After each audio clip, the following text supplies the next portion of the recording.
வணக்கம்.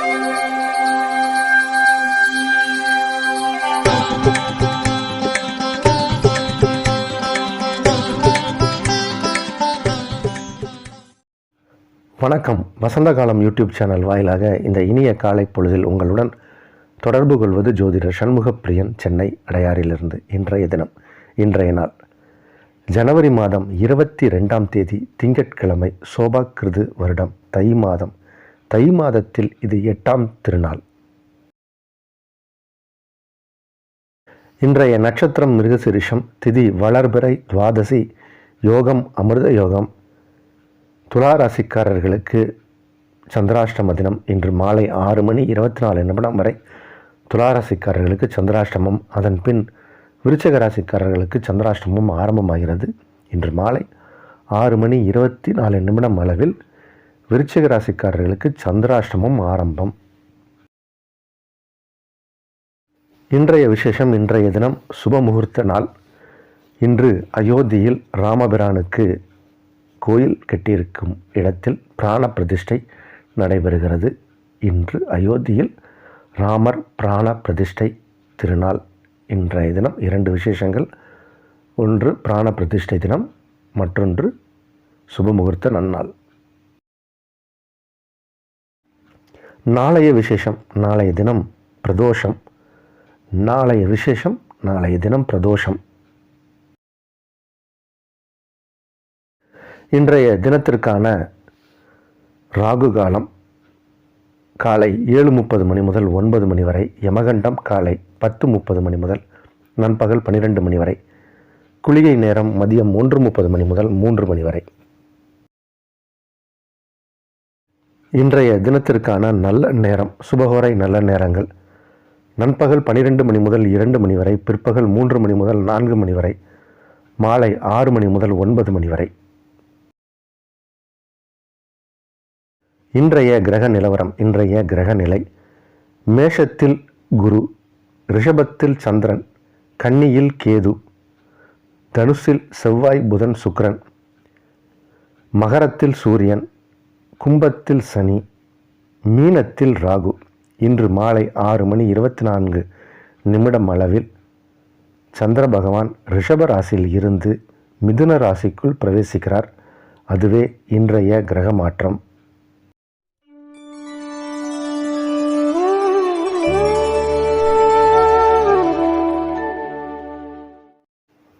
இன்றைய தினம் நமது சனாதன தர்மத்தில், நமது இந்துக்களுக்கான ஒரு முக்கியமான நாள். இன்று அயோத்தியில் ராமர் பிராண பிரதிஷ்டை தினம்.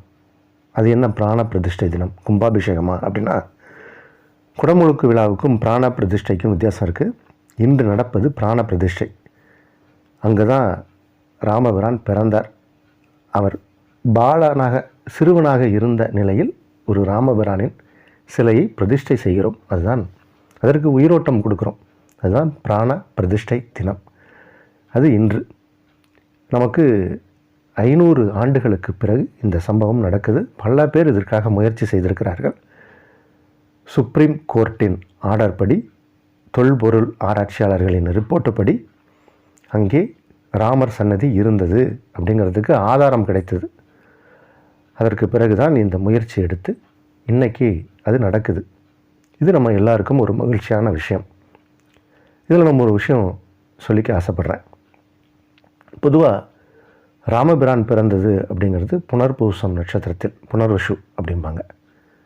இந்த புனர்பூச நட்சத்திரத்துக்கு ஒரு சிறப்பு உண்டு. அந்த சிறப்பு என்ன அப்படின்னா, வாழ்க்கையில் நாம் எதை இழந்து விட்டோமோ அந்த இழந்ததை திரும்பி பெற முடியும். வாழ்க்கையில் பல பேர் பல விஷயத்தை இழந்திருக்காங்க. சொத்தை இழந்திருப்பாங்க, நிறைய விஷயத்தை இழந்திருப்பாங்க. இழப்பு அப்படிங்கிறதுக்கு நிறைய இருக்குது. அந்த இழப்பு ஏதோ ஒரு விஷயம், யாராவது நம்ம ஏமாற்றிட்டாங்க, ஒரு விஷயத்தை நம்ம இழந்துட்டோம். அதை திரும்ப எப்படி பெறுவது? வாழ்க்கையில் சில பேருக்கு திருமண பந்தத்தில் சில தோல்வி அடைஞ்சிருப்பாங்க. மனைவி கோவிச்சிட்டு போயிடுவாங்க, டைவர்ஸ் அப்ளை பண்ணியிருப்பாங்க. அது ஒரு இழப்பு தான். அவருக்கு அது டைவர்ஸில் நாட்டம் இருக்காது. மனம் மாறி அந்த பெண் திரும்பி சேர்ந்துருவாங்க. இந்த மாதிரி நிறைய இழப்புகள் இருக்குது. அந்த இழப்புகளை ஈடு செய்வதற்கு என்ன செய்வது என்று ஜோதிடத்தில் கேட்பாங்க. அப்போது புனர்பூச நட்சத்திரத்திற்கு அன்று ராமபிரானின் பட்டாபிஷேக திருவுருவப் படத்தை வைத்து வழிபட வேண்டும். அதுக்கு ஒரு சின்ன ஒரு நெய்வேத்தியம் வைத்து ஒரு 3 புனர்பூச நட்சத்திரத்துக்கு விரதம் இருந்து வழிபட்டாலே இழந்த விஷயத்தை திரும்பி பெறலாம் அப்படின்னு நம்ம சொல்லுவோம். இது பல பேருக்கு தெரியும். இன்று அது நடந்தது. ராமபிரானின் ஆலயமே திரும்ப நமக்கு கிடச்சிருச்சு. அப்போது இது எவ்வளோ பெரிய உண்மை. இதுக்கு நம்ம என்ன செய்யணும்? ராம நாமத்தை ஜபம் செய்ய வேண்டும். ஜெய ஜெய ராம் சீதாராம், ஜெய ஜெய ராம் சீதாராம், ஜெய ஜெய ராம் சீதாராம், ஜெய ஜெய ராம் சீதாராம்னு சொல்லிகிட்டே இருக்கணும். எந்த அளவுக்கு நம்ம சொல்கிறோமோ, இதற்கு முன்னாடி பல பேர் சொன்னாங்க, அதன் பலன்தான் இப்போ நமக்கு இது கிடச்சிருக்கு. காசிக்கும் ராமேஸ்வரத்துக்கும் ஒரு தொடர்பு உண்டு. இன்றைக்கி அயோத்திக்கும் ராமேஸ்வரத்திற்கும் ஒரு தொடர்பை ஏற்படுத்தி நமது பாரத பிரதமர் திரு நரேந்திர மோடி அவர்கள் விஜயம் செய்திருக்கார். ஏன்னா ராமபிரான் வழிபட்ட ஒரு மூர்த்தம்தான் இன்றைக்கி ஸ்ரீரங்கத்தில் இருக்கக்கூடிய ரங்கநாதரை அவர் சேவித்துட்டு கோடி தீர்த்தம், அக்னி தீர்த்தம் எல்லா தீர்த்தத்திலையும் அவர் நீராடி அவர் அந்த ராமேஸ்வரத்தில் தரிசனம் செய்து பிறகு அயோத்திற்கு செல்கிறார். இதையெல்லாம் அரசன் எவ்வளியோ, மன்னன் எவ்வளியோ, நாட்டு மக்களும் அவ்வளியே. அதனால் இது ஒரு நமக்கு கிடைத்த ஒரு நல்ல விஷயம். நாமும் அந்த ராமபிரானை வழிபட்டு இன்றைய ராசி பலனுக்கு செல்வோம். மேஷராசிக்காரர்களுக்கு மிக மிக உயர்வான நாள். ராசிக்கு 2ஆம் இடத்தில் சந்திரன் உச்சம் பெற்று காணக்கூடிய ஒரு நாள். மாலை நேரத்தில் 6:30 மணி அளவில் சந்திர பகவான் உங்கள் ராசிக்கு 3ஆம் இடம் சென்று அங்கே 3 கிரகங்களின் பார்வையை பெறுகிறார். 3 கிரகங்களின் பார்வையை பெறுகிறார். 3 கிரகங்கள் என்னென்ன? செவ்வாய், புதன், சுக்கிரன் என்று 3 கிரகங்களின் பார்வையை பெறுகிறார். இது ஒரு யோகம். எல்லா விதத்திலும் நன்மை ஏற்படும். உங்களுடைய முயற்சிகள் வெற்றி அடையும். செய்யக்கூடிய அனைத்து காரியங்களிலும் வெற்றி ஏற்படும். உங்களுடைய நல்ல எண்ணங்கள் ஈடேறும். 2ஆம் இடம் பணவரவு, 3ஆம் இடம் தைரியஸ்தானம். தைரியமாக எந்த காரியத்தை நீங்கள் எடுத்து செய்தாலும் என்று வெற்றி கிடைக்கும். அப்போ தொழில் தொடங்கலாம், புதிய முயற்சியை தொடங்கலாம், வெற்றி கிடைக்கக்கூடிய ஒரு நாள். ரிஷபராசிக்காரர்களுக்கு இது ஒரு யோகமான நாள். ராசிக்குள் சந்திர பகவான் உச்சம் பெற்றிருக்கக்கூடிய ஒரு கிரகமைப்பு கொண்ட நாள். இன்று மாலை 6:30 மணி அளவில் சந்திர பகவான் உங்கள் ராசிக்கு 2ஆம் இடம் செல்கிறார். 2ஆம் இடம் சென்ற பிறகு ராசி அதிபதியான சுக்கிரனுக்கு சந்திரனின் பார்வை. சுக்கிரன் 2ஆம் இடத்தை பார்க்கிறார். புதன் தனது சொந்த வீட்டை பார்க்கிறார். அங்கே சந்திர பகவானும் இருக்கார். அப்போ தன லாபங்கள் அதிகரிக்கும், வருமானங்கள் பெருகும், குடும்பம் அமைதியாக இருக்கும், குடும்ப சூழ்நிலை நல்லா இருக்கும். குடும்பத்தோடு சிலர் சுற்றுலா சென்று வருவார்கள். உல்லாசமாக பொழுதை கழிக்கக்கூடிய ஒரு நேரமாக இருக்கும். ராசிக்கு 11ஆம் இடத்தில் தொடர்ந்து ராகு பகவான் இருக்கார். 12ஆம் இடத்தில் குரு பகவான். இது எல்லாமே ஒரு விதத்தில் யோகம். எல்லா விதத்திலும் யோகம், ஒரு விதத்தில் யோகம். என்ன ஒரு விதம்? வெளிநாடு ஏற்றுமதி இறக்குமதி சில செய்பவர்களுக்கு இது நன்மையை செய்யும். வேற்று மொழி மதக்காரர்களால் நன்மை ஏற்படும். சிலருக்கு வெளிநாடு பயணமும் ஏற்படும். வெளிநாட்டிற்கு போவதற்கு விசா அப்ளை பண்ணிங்கன்னா இப்போ கிடைக்கும். இந்த நாள் நல்ல நாள். மிதுன ராசிக்காரர்களுக்கு ஒரு யோகமான நாள். ராசிக்கு 2 குடைய கிரகம் 12ஆம் இடத்தில் உச்சம். 2ஆம் இடம் என்பது தனஸ்தானம், 12ஆம் இடம் என்பது விரயஸ்தானம். தனஸ்தானாதிபதி விரயஸ்தானத்தில் உச்சமாகும் போது செலவுகள் கண்ணாபின்னான்னு வரும். அதனால் செலவை தான் கட்டுப்படுத்தணும். செலவுகள் எங்கேருந்து வருது, எப்படி வருது, ஏன் வருது, எதுக்கு வருதுன்னு தெரியாது. ஆனால் எல்லாம் சுப செலவுகளாக இருக்கும் என்பதில் மட்டும் ஐயமில்லை. 6:30 மணி அளவில் 2 குடைய சந்திர பகவான் ராசிக்குள் வரார். ராசிக்குள் வந்து உங்கள் ராசி அதிபதியான புதனும் சுக்கிரனும் பார்வையிடுகிறார்கள். யாரை? சந்திரனை. அப்போ தன ஸ்தானாதிபதிக்கு 2 சுபகிரகங்களின் பார்வை கிடைப்பதால் நீங்கள் ஆரோக்கியமாக இருப்பீங்க. உடம்பில் இருந்த வியாதி வேக்கையெல்லாம் மறைந்துடும். ஆனால் கொஞ்சம் வேலை சுமை மட்டும் அதிகமாகும் சாயங்காலத்துக்கு அப்புறம். இந்த நாள் ஒரு சந்தோஷமான மகிழ்ச்சியான நாள். கடகராசிக்காரர்களுக்கு நன்மைகள் அதிக அளவில் நடக்கக்கூடிய ஒரு நாள், மிக மிக யோகமான நாள். 2க்குடைய கிரகம் சூரியன், அவர் ராசிக்கு 7ஆம் இடத்தில் அமர்ந்து ராசியை பார்ப்பது ஒரு யோகம். ராசி அதிபதி 11ஆம் இடத்தில் உச்சம் பெறுவது ஒரு யோகம். மாலை 6:30 மணி அளவில் சந்திர பகவான் உங்கள் ராசிக்கு 12ஆம் இடம் வந்து சுப கிரகங்களான புதன் சுக்கிரனால் பார்க்கப்படுகிறார். இல்லறம் நல்லறமாக இருக்கும். குடும்ப உறவுகள் மேம்படும். குடும்பத்தில் இருப்பவர்கள் உங்களுக்கு ஆதரவு கரம் நீட்டுவார்கள். ரொம்ப சந்தோஷமான நாள். கணவன் மனைவி இடையே கருத்து வேறுபாடுகள் இருந்தால் அதெல்லாம் சரியாகி இப்போ ஒருமித்த கருத்தோடு மனம் ஒத்த தம்பதிகளாக இருக்கக்கூடிய ஒரு சூழ்நிலை உண்டு. மனம் மகிழ்ச்சி பெறும். கணவன் மனைவி அன்பு அதிகரிக்கக்கூடிய நாள் இது. சிம்ம ராசிக்காரர்களுக்கு செலவுகள் ஜாஸ்தியாக இருக்கும் அப்படின்னு நேற்றைய ராசி பலன்லாம் சொல்லியிருந்தோம். இன்றைக்கி கொஞ்சம் அந்த செலவுகள் கண்ட்ரோல் ஆகும். மாலை 6:30 மணி அளவில் லாபஸ்தானத்திற்கு சந்திர பகவான் வரார். அதனால் கொஞ்சம் கண்ட்ரோல் ஆகும், செலவுகள் கண்ட்ரோல் ஆகும். கொஞ்சம் வரவுகளும் வரும், பழைய பாக்கிகள் வசூலாகும். நமது உறவினர்கள், நீண்ட நாள் நண்பர்கள், இவர்களெல்லாம் பார்க்காத விட்டவர்களெல்லாம் இன்றைக்கி பார்த்து பேசி சந்தோஷமாக இன்றைய நாள் இருக்கும். இந்த மாதிரி சந்தோஷத்திற்குரிய நாளாக தான் இன்றைக்கி இருக்குது. சில பேர் இன்றைக்கி ஆலய வழிபாடு, தெய்வ வழிபாடு, அந்த மாதிரி விஷயங்களிலும் அவர்களுடைய நாட்டமும் எண்ணமும் இருக்கும். இன்றைக்கி கடவுள் அனுகிரகம் கிடைக்கக்கூடிய நாள். சிம்மராசிக்காரர்களுக்கு தெய்வ அனுகூலம் கிடைக்கக்கூடிய ஒரு நாள். குறிப்பாக ராமபிரானின் அருள் கிடைக்கக்கூடிய ஒரு நாள். நிறைய பேர் ராமரை வணங்கக்கூடியவர்கள் தான் சிம்மராசியில் இருப்பாங்க. அதனால் சிம்மராசிக்காரர்கள் இன்றைக்கி பரிகாரமாக ராம நாமத்தை சொல்லுங்கள். எந்த பிரச்சனையாக இருந்தாலும் அது சரியாயிடும். இந்த நாள் நல்ல நாள்.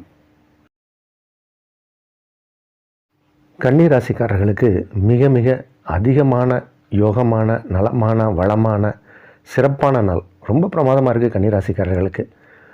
ஏகாதச ஸ்தானம்னு சொல்லக்கூடிய உயர்வான ஸ்தானம் 11ஆம் இடம். அதற்கு உரிய கிரகம் சந்திரன். அவர் உச்சம் பெறுகிறார். உங்கள் ராசிக்கு 9ஆம் இடத்தில் உச்சம் பெறுகிறார். ஒரு யோகம் அது. இந்த நாளில் நீங்கள் எந்த காரியத்தை செய்தாலும் அந்த காரியத்தில் வெற்றி, ஜெயம் உண்டாகும். பல பேருக்கு இந்த மாதிரியான நாட்களில் சில நல்ல விஷயங்கள்லாம் நடக்கும். சில பேருக்கு ஒன் டைம் ஈவெண்ட்டுன்னு சொல்லி திருமணம் நடக்கக்கூடிய விஷயம் கூட நடக்கும். இது ரொம்ப சிறப்பாக இருக்கும். மன வாழ்க்கை சிறப்பாக இருக்கும். மாலை நேரத்தில் சந்திர பகவான் 10ஆம் இடம் வருகிறார். 10ஆம் இடம் வந்து குரு, புதன் இவர்களின் பார்வையை பெறுகிறார். அதனால் தொழில் நல்லா நடக்கும். உத்தியோகத்தில் உயர்வு, சம்பள உயர்வு, இடம் மாற்றம், இது எல்லாமே நடக்கும். தொழில் ரீதியாக நீங்கள் எடுக்கக்கூடிய முயற்சிகள் எல்லாமே சிறப்பாக இருக்கும். உங்களுடைய நல்ல எண்ணங்கள் ஈடேறும். எல்லா விதத்திலும் நன்மைகள் நடக்கக்கூடிய நாள் இது. துளாராசிக்காரர்களுக்கு இன்றைக்கி மாலை 6:30 மணி அளவில் சந்திராஷ்டமம் முடிவு அடைகிறது. அது வரைக்கும் கொஞ்சம் எச்சரிக்கையாகவும் கவனமாக இருக்கணும். ஏன்னா பகல் நேரமெல்லாம் சந்திராஷ்டமம் இருக்குது. அதனால் முக்கியமான விஷயங்கள் ஏதாவது இருக்குன்னா அதை நாளை செய்து கொள்ளலாம். தவிர்க்க முடியாத விஷயங்கள் இன்றைக்கி இருக்குது. நிறையா பேரை சந்திக்கணும். இன்றைக்கி முகூர்த்த நாள், மேரேஜ் ஃபங்க்ஷன் இந்த மாதிரியெல்லாம் போகிறீங்க வரீங்க அப்படின்னா கொஞ்சம் நம்ம வந்து தேவையில்லாத விஷயங்கள், லூஸ் ஸ்டாக்லாம் பேசக்கூடாது. எது பேசினாலும் யார் பேசினாலும் ஆமாம்மா கரெக்ட் அந்த மாதிரி சொல்லிகிட்டே போயிடுங்க. எதற்கும் எதிர்ப்பு தெரிவித்துறாதீங்க. அந்த மாதிரி தெரிவித்தா சண்டை சச்சரவுகளில் முடிஞ்சிடும். அதனால் கொஞ்சம் கவனமாக இருக்கணும். 6:30 மணிக்கு மேலே யோகம் நன்றாக இருக்கிறது. உங்களுக்கு சிறப்பான நாள். அதனால் 6:30 மணி வரைக்கும் கொஞ்சம் கவனமாக இருங்க. ஏதாவது பணம் கொடுக்கல் வாங்கல் ஏதாவது இருந்ததுன்னா அதெல்லாம் தவிர்ப்பது நல்லது. பணம் டிரான்சாக்ஷன் பண்ணும்போது கூகுள் பே, யூபிஐ போட்டால் கூட 100 ரூபா போடுறேன்னு சொல்லிட்டு 1000 ரூபாய் போட்டுறாதீங்க. இந்த மாதிரி கவனக்குறைவுகள் ஏற்படலாம். கவனம் தேவை. விருச்சிக ராசிக்காரர்களுக்கு மிக மிக யோகமான நாள். பாக்யாதிபதினு சொல்லக்கூடிய 9க்குடைய கிரகம் சந்திரன். அவர் 7ஆம் இடத்தில் உச்சம் பெற்று காணப்படுகிறார். இது ஒரு யோகம். சில பேர் ஸ்திர லக்னத்திற்கு 9க்குடையவர் பாதகாதிபதி உச்சமாகலாமான்னு கேட்பாங்க. கோச்சாரத்தில் இந்த கிரகங்கள் 7ஆம் இடத்தில் வந்து உச்சமாகும்போது தான் மிகப்பெரிய நன்மைகள்லாம் நடக்கும். பிறவை ஜாதகத்துக்கு வேணால் அந்த மாதிரி சொல்லலாம். கோச்சாரத்தில் சந்திரன் நிலைப்பாடு சிறப்பான வேலையைத்தான் செய்யும். இன்றைய நாள் உங்களுக்கு புகழ் கிடைக்கும். பெரிய அளவில் உங்களுடைய அந்தஸ்து, கௌரவம் உயரும். சமுதாயத்தில் நற்பெயர் கிடைக்கும். புதிய மனிதர்களெல்லாம் சந்திப்பீங்க. மாலை நேரத்திற்கு பிறகு சந்திர பகவான் உங்கள் ராசிக்கு 8ஆம் இடம் வந்து விடுகிறார். அதனால் கொஞ்சம் அதுக்கப்புறம் கவனமாக இருக்கணும். ஏதாவது ஈவினிங் செய்ய வேண்டிய வேலை ஏதாவது இருந்தால் அதை இன்றே செய்வது நல்லது. நாளைக்கு ஏதாவது வேலை இருந்தாலும் அதை இன்று செய்வது நல்லது. இன்றைக்கி ரொம்ப விசேஷமான நாள், நல்ல நாள். ராம நாமத்தை ஜெபம் செய்யுங்க. மிகச்சிறப்பான நாளாக அமையும். தனுசு ராசிக்காரர்களுக்கு சந்திர பகவான் உச்சம் பெறுகிறார். நேற்றையே நம்ம சொன்னோம், அஷ்டமாதிபதி உச்சமாகும்போது கொஞ்சம் சில பிரச்சனைகள்லாம் அதிகமாக வரும். வயிறு, இடுப்பு சம்மந்தப்பட்ட விஷயங்களில் வலி வந்து நீங்கும் அப்படின்னு சொல்லியிருந்தோம். இன்றைக்கி 6:30 மணி வரைக்கும் கிரகநிலை அப்படி தான் இருக்குது. 7ஆம் இடம் 6:30 மணி அளவில் சந்திர பகவான் வருகிறார். 7ஆம் இடம் வரும்போது சுக்கிரனின் பார்வை, புதனின் பார்வை, 2 சுபகிரகங்களின் பார்வை சந்திர பகவானுக்கு கிடைக்கிறது. அதனால் அப்போது உங்களுக்கு சில நல்ல விஷயங்கள்லாம் ஏற்படும். சில நல்ல மனிதர்களை சந்திக்கக்கூடிய சூழ்நிலை ஏற்படும். கொஞ்சம் காலையில் நேரத்தை மட்டும் கவனமாக இருங்க. இன்று ராமபிரானின் பிராண பிரதிஷ்டை தினம் அயோத்தியில். அதனால் எல்லா டிவிலையும் டெலிகாஸ்ட் பண்ணுறாங்க. அதனால் உங்களால் முடிந்த வரைக்கும் உங்களுடைய நேரத்தையும் பொழுதையும் ராமபிரானின் திருநாமத்தை உச்சரிப்பதில் செலவிடுவது மேலும் நன்மையை செய்யும். இந்த நாள் நல்ல நாள். மகர ராசிக்காரர்களுக்கு ஆரோக்கியம் சிறப்பாக இருக்கும். ஆரோக்கியத்தில் இருந்த சிறு சிறு பிரச்சனைகள்லாம் சரியாயிடும். வழக்கு வியாஜியங்களில் வெற்றி கிடைக்கக்கூடிய ஒரு நாள். மறைமுகமாக தொந்தரவு கொடுத்துட்டு இருந்தவங்க எதிரிகள் எல்லாரும் விலகி செல்வார்கள். நம்ம எதிரிகளை அழிக்கணும், அழிய வேண்டும் என்று நினைக்கக்கூடாது. நம்மளை விட்டு விலகி போயிடணும், அவ்வளோதான். இப்போ விலகி போயிடுவாங்க. உங்களுக்கு இருந்த கோர்ட்டு கேஸ் ஏதாவது இருந்தால் அது விட்ரா பண்ணிவிட்டு அவங்களே போயிடுவாங்க. அவுட் ஆஃப் கோர்ட்டு சமாதானத்துக்கு வருவாங்க. இந்த மாதிரி சமாதானத்திற்கான ஒரு நாள், எல்லா விதத்திலும் நன்மை நடக்கக்கூடிய ஒரு நாள். மகர ராசிக்காரர்களுக்கு திருமண யோகம் உண்டு. திருமண விஷயங்கள் கை கொடுக்கும். திருமணம் சார்ந்த உறவுகள் மேம்படும். கணவன் மனைவியிடையே அன்பும் அந்யோன்யமும் அதிகரிக்கக்கூடிய நாள். இந்த நாள் நல்ல நாள். கும்பராசிக்காரர்களுக்கு ஒரு அதிர்ஷ்டமான நாள். ஆனால் 6ஆம் அதிபதினு சொல்லக்கூடிய சந்திர பகவான் உச்சமாக இருக்கார். இந்த மாதிரி நேரங்களில் தான் சில பேர் பெரிய பெரிய பணத்தை வாங்கி அதை கொடுத்து சிறு வட்டி அதில் சம்பாதிக்கலாம்னு நினச்சி அகலக்கால் வைத்து பெரிய அளவில் சிக்கலில் மாட்டிப்பாங்க. பணத்தை வைத்து பரிவர்த்தனை செய்து அதில் லாபம் சம்பாதிக்கும் எண்ணத்தை கொண்டவர்கள், அதாவது வட்டி தொழில் பண்ணக்கூடியவர்களுக்கு இப்போ சிக்கல் ஏற்படும். அதனால் நீங்கள் வட்டிக்கு விட்டாலும் சரி அல்லது வட்டிக்கு வாங்கினாலும் சரி, வட்டி என்ற விஷயம் இங்கே சரியாக வராது. இன்றைய நாளுக்கு மட்டும் தொழில் விஷயத்துலேயும் அதிக எச்சரிக்கை கவனம் இருக்கணும். தொழில் செய்யும்போது 20% உங்களுக்கு நீங்கள் ப்ராஃபிட் வச்சு ஒரு பொருள் வைக்கிறீங்கன்னா இன்றைக்கி 10%க்கு விடலுங்க. அப்போ தான் நம்மளுடைய ப்ராடக்ட் பெரிய அளவில் ரீச் ஆகும். இன்றைக்கி இருக்க கிரக நிலை அந்த மாதிரி தான் இருக்குது. தொழில் உத்தியோகத்தில் கொஞ்சம் கவனத்தோடு செய்ய வேண்டிய தினம். உங்களுடைய பணம் கொடுக்கல் வாங்கலில் எச்சரிக்கையாக இருக்க வேண்டிய தினம். ராம நாமத்தை ஜபம் செய்வதால் இந்த பிரச்சனையெல்லாம் சரியாகும். இந்த நாள் நல்ல நாள்.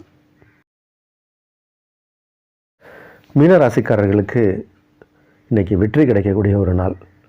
உங்களுடைய சகோதரர் உறவுகள் மேம்படும். சகோதரர்களுக்குள் ஏதாவது கருத்து வேறுபாடுகள்லாம் இருந்தால் அதெல்லாம் சரியாகி சகோதரர்கள் வழியில் ஆதாயமும் கிடைக்கக்கூடிய ஒரு நாள். உங்களுடைய தொழில், அதுவும் ஏற்றுமதி இறக்குமதி செய்யக்கூடிய தொழிலில் இருப்பவர்களுக்கு இப்போது அதிக அளவில் நன்மை நடக்கும். இந்த பார்சல், கூரியர் சர்வீஸு, ட்ராவலிங் தொழிலே இருப்பாங்க. உங்களுடைய உத்தியோகம் எல்லாமே ட்ராவல் பண்ணிக்கிட்டே இருக்கக்கூடிய தொழிலாக இருக்கும். உதாரணத்துக்கு சொல்லணுன்னா, ட்ரெயினில் இருக்கக்கூடிய டிக்கெட் செக்கிங் பண்ணக்கூடிய டிடிஆர், இந்த மாதிரி ஒரு அவங்க வேலையே பயணம் செய்து கொண்டே வேலை செய்யக்கூடிய வேலையாக இருக்கும்.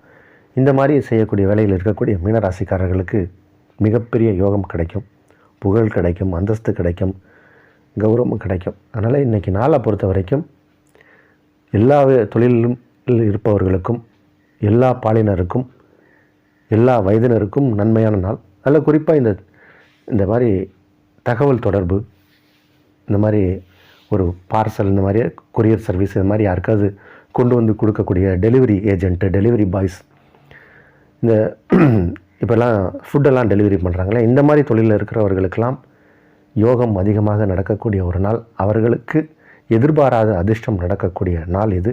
இந்த நாள் நல்ல நாள். இன்று எல்லோரும் ஞாபகத்தில் வைத்துக்கொள்ள வேண்டிய தினம் என்னன்னா, இன்றைக்கி 500 ஆண்டுகளுக்கு பிறகு அயோத்தியில் ராமபிரானின் கோயில் கட்டப்பட்டு அவருக்கான பிராண பிரதிஷ்டை நடைபெறுகிறது. அனைவரும் ராமநாமத்தை தாங்கள் இருக்கும் இடத்திலிருந்தே சொல்வதால் அந்த கோயிலுக்கு இன்னும் அதிகமாக வைப்ரேஷன் ஏறும். இந்த நாள் நல்ல நாள்.